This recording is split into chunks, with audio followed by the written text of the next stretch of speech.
স্ত্রীর মৃত্যুর পর প্রথমে শোক ও আবেগ ঘন কথা বলেছিলেন অভিনেতা জাহের আলভী, কিন্তু অল্প সময়ের মধ্যেই তার বক্তব্যের সুর বদলে যায়। তিনি প্রয়াত স্ত্রী আফরা ইবনাত খান ইকরার বিরুদ্ধে নানা অভিযোগ তুলেছেন।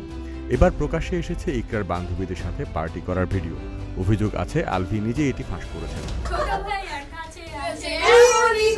সামাজিক যোগাযোগ মাধ্যমে প্রকাশিত স্ট্যাটাসে আলভী বলেন, আপনাদের মতে আমার না হয় তিথির সাথে পরকীয়া, তাহলে ইকরার ব্যাচমেট জাহাঙ্গীরনগর ইউনিভার্সিটি ফিলোসফি ডিপার্টমেন্টের ৪১তম ব্যাচের নাবিদের সাথে ইকরার কি? এছাড়াও ইকরা বাসায় ছেলে বন্ধুকে ডেকে এনেছে এই অভিযোগ করেন আলভী।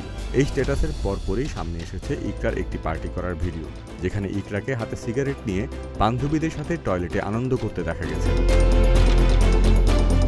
ইকরার বিরুদ্ধে প্রকাশ্যে অভিযোগ করা এবং ব্যক্তিগত ভিডিও প্রকাশের মতো বিষয় নিয়ে সামাজিক যোগাযোগ মাধ্যমে শুরু হয় আলোচনা সমালোচনা।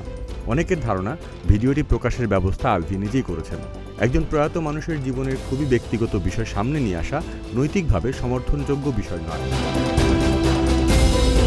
গত ২৮ ফেব্রুয়ারি রাজধানীর মিরপুর ডিওএইচএস এলাকার একটি বাসায় মারা যান আফরা ইবনাত খান ইকরা, যিনি ছোট পর্দার অভিনেতা জাহের আলভীর স্ত্রী। ঘটনার সময় আলভী নেপালে শুটিংয়ে ছিলেন। স্ত্রীর মৃত্যুর পর এই ঘটনা নিয়ে শুরু হয় আলোচনা। এই ঘটনায় পল্লবী থানায় একটি মামলা হয়েছে। স্ত্রীর মৃত্যুর পর এখনও পর্যন্ত প্রকাশ্যে আসেননি আলভী।